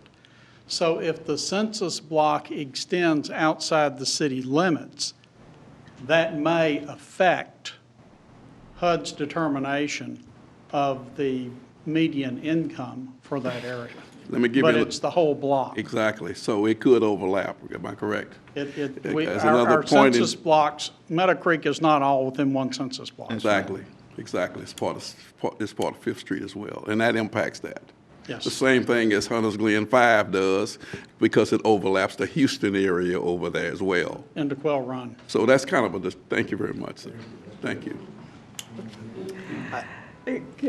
Go ahead. Yolanda? Go ahead, Okay. go ahead. You've been waiting. Jennifer, what are our minimum lot sizes for the city for residential lots? The smallest Mhm. that it could be? Well, for a single-family residential, it's roughly 50 feet, and that's the R2 And district. what's the square footage of that? The square footage, minimum square footage is 5,000 square 5,000. feet. And Mr. Lofty is trying to build?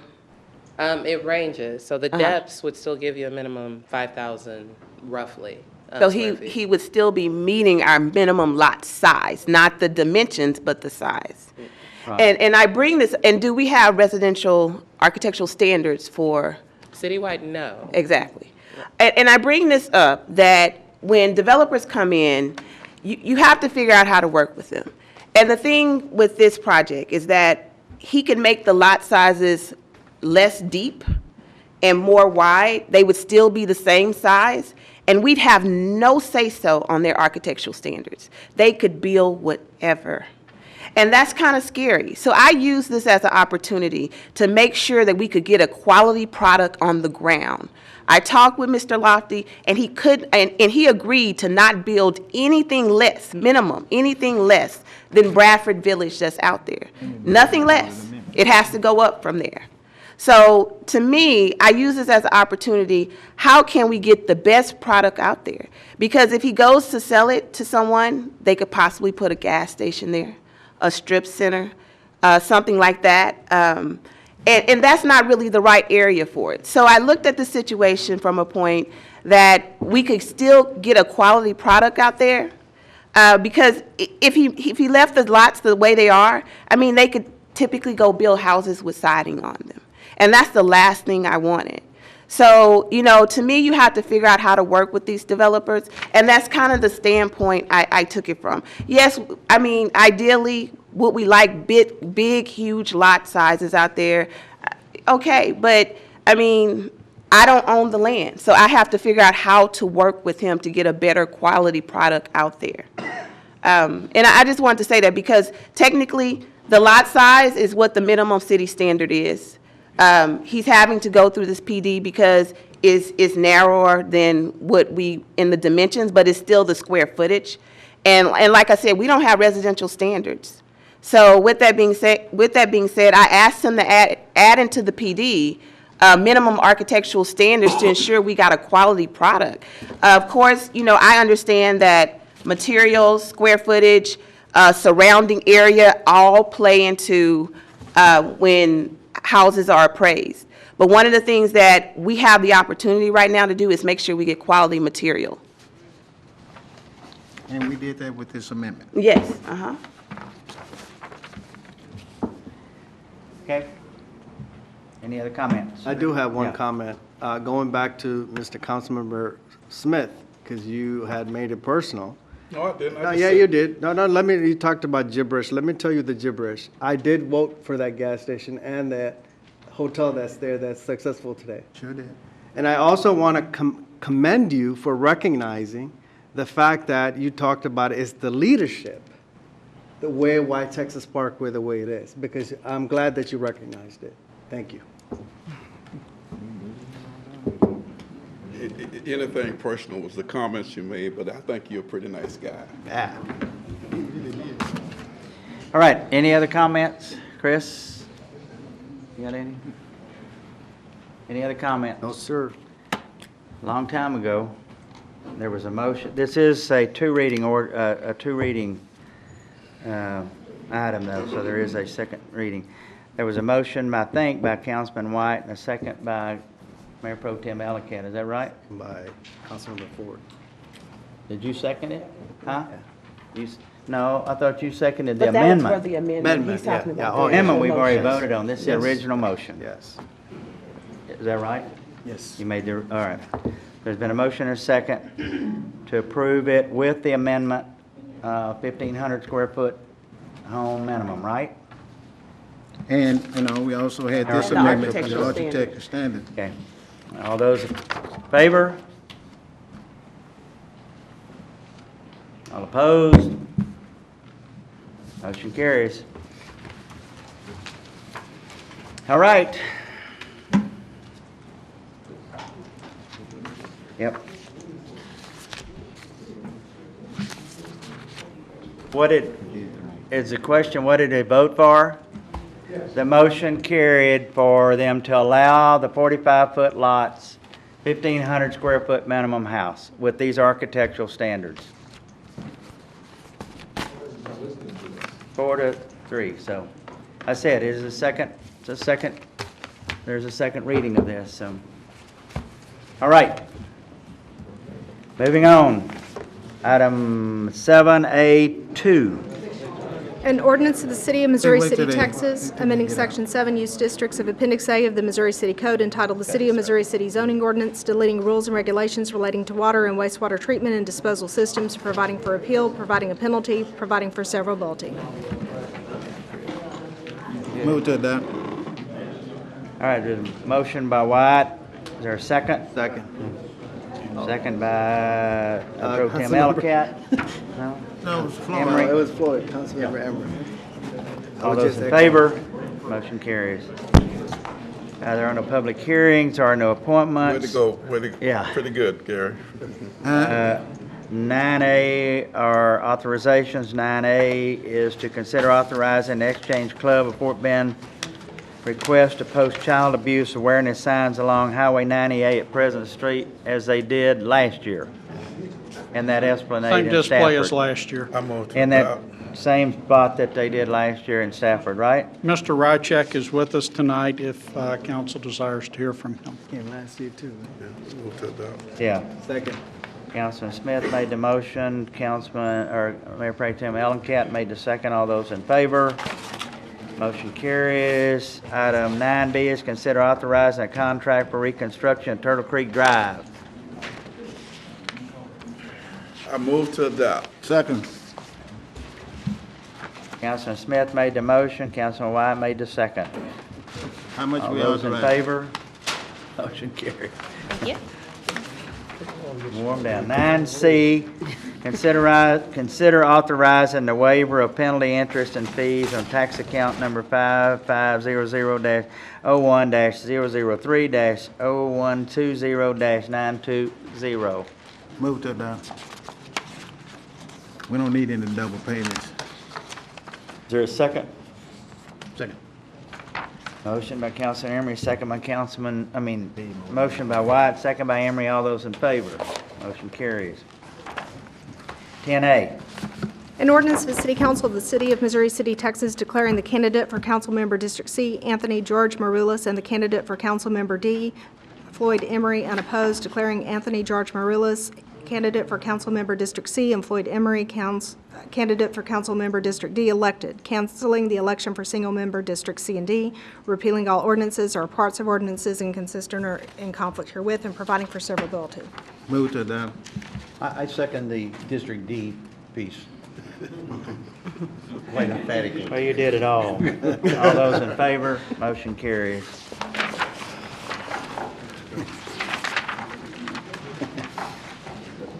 Item 10B. An ordinance of the City of Missouri City, Texas, amending Exhibit B of Ordinance Number O-157, adopted on February 16, 2015, amending the early voting polling places for the general election to be held on Saturday, May 9, 2015, providing for appeal, providing for severability, and making other provisions related to the subject. Is there a motion? Second. Councilman Emery made the motion, Councilman White made the second. All those in favor? Motion carries. 10C. An ordinance of the City of Missouri City, Texas, amending Chapter 2, Administration, and Chapter 86, Utilities of the Missouri City Code, providing rules and regulations regarding the use of private water and wastewater systems, providing for appeal, providing a penalty, and providing for severability. Is there a motion? So moved. Second. Councilman Smith made the motion, Councilman White made the second. Is there discussion? If not, we'll vote. All those in favor, motion carries. Way to go, Robert. 10D. 10D. An ordinance of the City of Missouri City, Texas, establishing a speed limit and a construction zone along certain portions of Turtle Creek Drive within the territorial limits of the City of Missouri City, Texas, down. providing an effective time period for such speed limit, providing a penalty, and providing for severability. Councilman Smith made the motion. Councilman Emery made the second. All those in favor? Thank you again. Why would we need a two-reading ordinance for the speed limit? I mean, it's just a requirement, I mean. because it's an ordinance? It doesn't fall under one of the exceptions. I mean, it seems stupid, but, yeah. Anyway, one of those things that has to happen. 11A.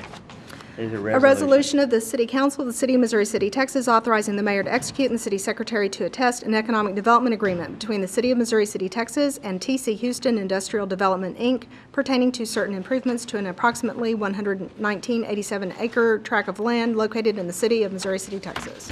Well, Joe, is there a motion? Second. A motion by Councilman Emery, a second by Councilman White. We've talked about this, but I guess Joe just mentioned, since you're on TV, what it is.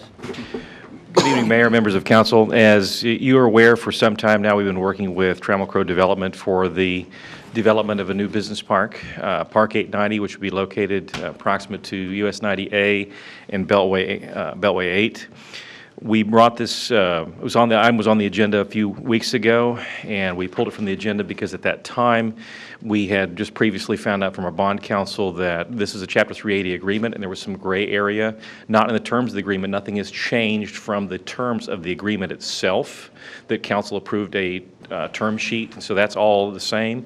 But our bond counsel informed us there were some gray areas if we wanted to make payment under this agreement, that if we didn't want to do it in cash and wanted to issue debt, there was some gray area. So we went back and we worked with legal and finance, our city's financial advisor and the city manager, to run a conservative set of cash flows on this and said, what if this park developed as quickly as possible? What position would we be in, and could we, how would we be able to pay for the thresholds, the performance thresholds in the agreement that are mentioned in the agenda item? So I'm happy to go through that if you would like. I know you're moving relatively quickly. I can go through the details if you'd like me to do so. Yes. All right.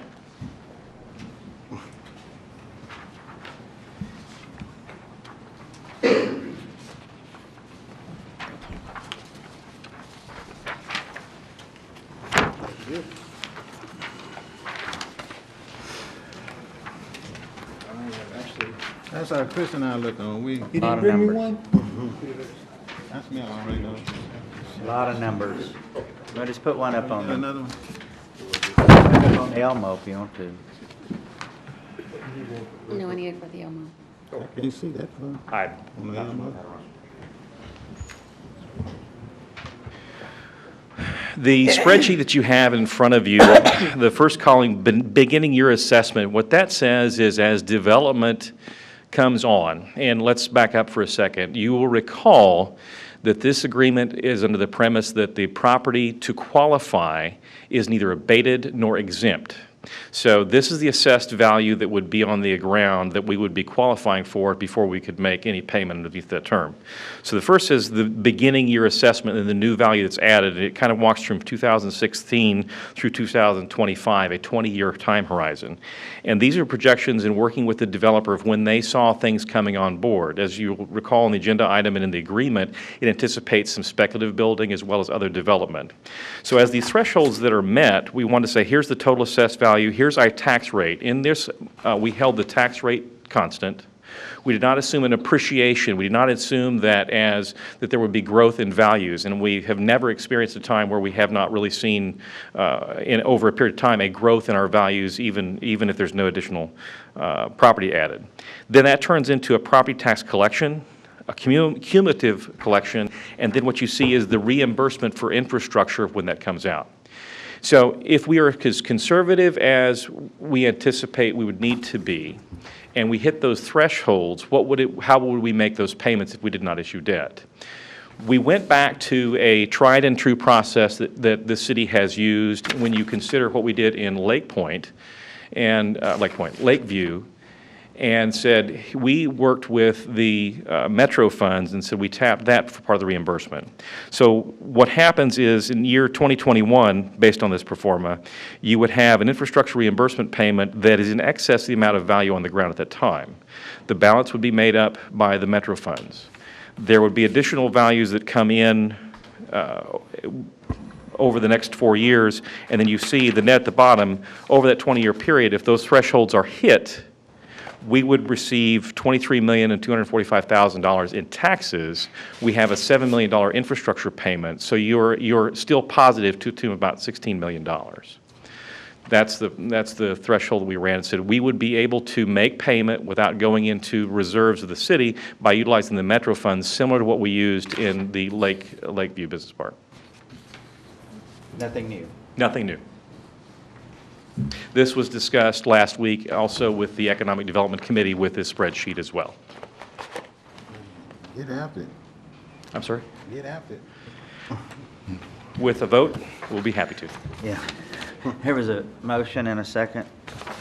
Motion by Councilman Emery, second by Councilman White. There's no other discussion, is there? We'll vote. All those in favor? All opposed? Motion carries. Mayor, Yes, sir. I should also recognize Jeremy Garner. They are here. And they are here, and there's also here. Oh, I meant wait. to mention them. So Good. our developer is here, and we're excited to see that Let's them get start to move started. forward. Yeah, let's get started. Good. Thank you. 11B. A resolution of the City Council of the City of Missouri City, Texas, granting consent to Fort Bend County Municipal Utility District Number 129 to issue refunding bonds at a negotiated sale. There a motion? So moved. There's a second? Second. All those in favor? Motion carries. 11C. A resolution of the City Council of the City of Missouri City, Texas, authorizing the mayor to execute and the city secretary to attest an economic development agreement between the City of Missouri City, Texas and Casement Company LLC pertaining to certain improvements to an approximately 7.97 acre tract of land located in the City of Missouri City, Texas. Yay. Yes, sir. Mayor, members of council, you'll recall that some time ago, we started the process, actually about a year ago, the city was approached by Troy and Charity Carter with their vision to redevelop the old Cinema 6 site and some adjacent retail. At that time, they were putting forth a vision for redeveloping it as an entertainment complex with associated retail. They asked about the ability to participate in economic development incentives. At that time, the city did not have a program in which we could participate with them in that project. Subsequent to those conversations, we worked with the Economic Development Committee and Council to adopt and revise our economic development tax abatement policy to be able to provide, and as well as incentive policy, be able to provide an incentive. Tonight, we have the agreement in front of you. It's approximately a project that the owners, who are here, by the way, anticipate would bring $2.2 million in impact to our community, over $500,000 a year as they get built up in new retail sales. The agreement, because this property is within a TERS, it was not subject to the ability to provide a tax abatement, but what this agreement provides is between years 2016 and 2022, the ability for them to get a sales tax rebate. They eat what they kill, if you will. So the city is never in a predicament where we're providing an incentive without having a source of revenue. The revenue would come, the incentive would come after the revenue is collected. There are thresholds in this agreement, years 2016 and 2017, as they get built out. They have to have a 50% occupancy in the retail space, and then 75% for the subsequent years to the balance of the agreement. The owners are here if you have any questions as well. It is a project that I know we've also been excited to see another investment and redevelopment along Texas Parkway, and it's consistent with the policies that are in place. The only question I got is when do we get started? There also, as Mayor, you recall, council members have asked if this would also be the exterior facade and some of the parking as well. So there's both improvements on the interior and the exterior as a part of this effort. Bet, hold them to it. Hold them to it. Good. Councilman Smith made the motion. Did you, Councilman Smith? Yes, I did. I doubt you did. Is there a second? Second. Wait a minute. Leave him alone. I just want to make sure that was him. Then two. Then a motion and a second. All those in favor, motion carried. Thank you, Mayor. Thank you. This is very exciting. It is. It's awesome. And even though this is our first one, I hope we get a chance to do some more, but this is exciting stuff. 11D. A resolution of the City Council of the City of Missouri City, Texas, establishing certain specifications and requirements to be included in the request for proposals for commercial and residential solid waste collection services. Mayor, members of the council have been working with the Finance and Services Committee, consisting of Councilman Emery, Councilman Smith, and Councilman Wyatt, working on, as you know, for the past year or so or more, on developing an RFP in order to attempt to consolidate even more of what we have as far as solid waste services go. In this proposal, what we do is go out for RFP. In this, it would include, but not be limited to, some of the highlights being an option for either a 5 or 7 year exclusive franchise with 5% franchise fee collected. Currently, we have exclusive, as you know, exclusive commercial and residential contract with our existing provider, and we do collect the 5%.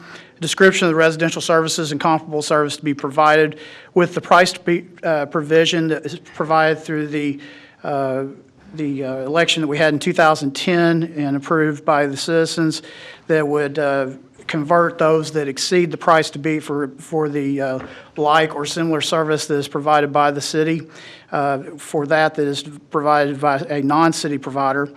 A description of the commercial service levels to be provided as well as the residential service levels to be provided. A description of municipal facilities service levels to be provided. A request that all services, that being solid waste, automated recycling, bulky waste, be provided on a single service day to each of the residents, and that's something that was important to the committee.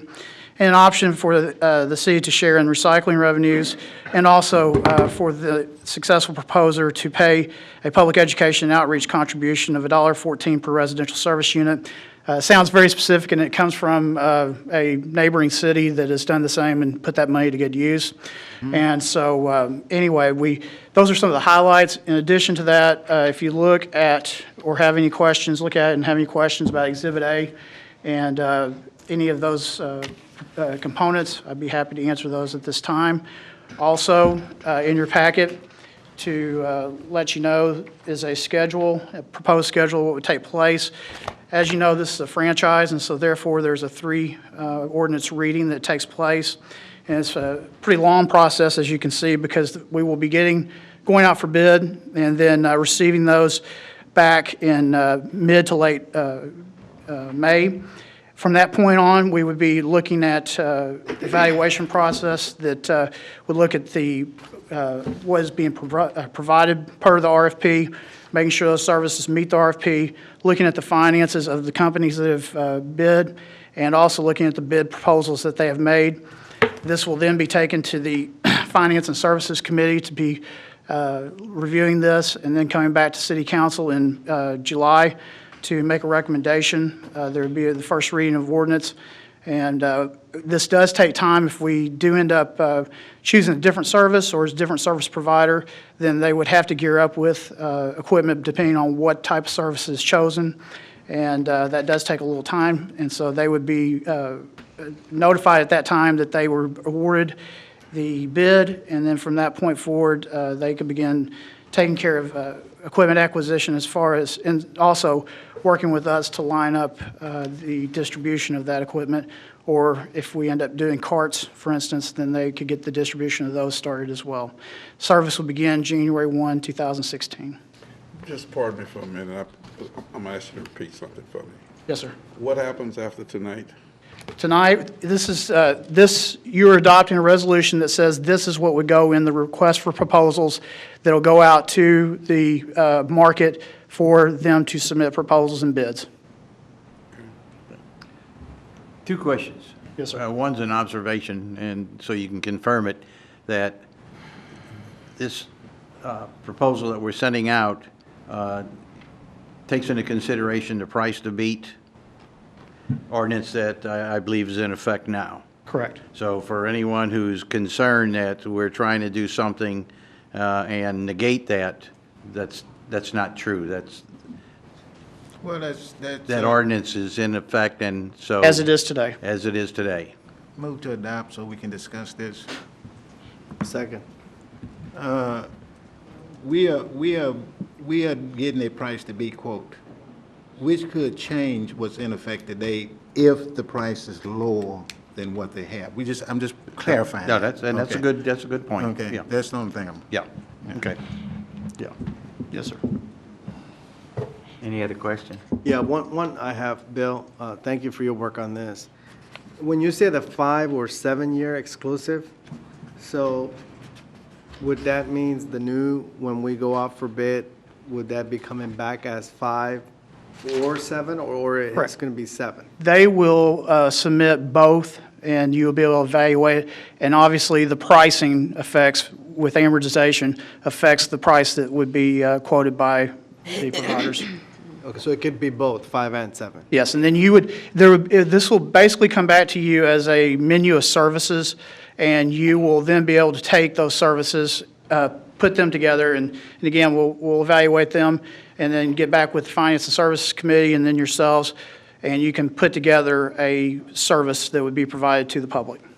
Now, on the franchise fee, I remember there was some discussions about business, collecting that business franchise fee. Is that included in this? Yes, or- sir, both residential and commercial. Okay, thank you. I have no more questions. And we're collecting that franchise fee now on the commercial. That's correct. Thank you. Any other questions? Not, we'll vote. All those in favor? Motion carried. Thank you. Last item are city council announcements. We have a mayor and council meeting in Kendleton next Thursday, for those that want to go to that. And we've asked city manager, interim city manager Ison, or somebody to make a comment about the recent comments in the paper about the police department's budget being cut by $1 million. Anybody want to make a comment about that? If I could, if Prepared that to. relates to city business and that's not been specifically noticed, my recommendation would be if there's a request for a public comment by the city manager for it to be placed on on an upcoming or the next agenda. Okay, I thought it had been. Okay. Very good. Then we need to make a comment about that at the next meeting then, because there's some misunderstanding about that, and the fact that we just moved some numbers from one place to another and we didn't cut anything, so. I just thought about what you were talking about. That's funny. Yeah. All right. We have a closed We do executive. have executive session.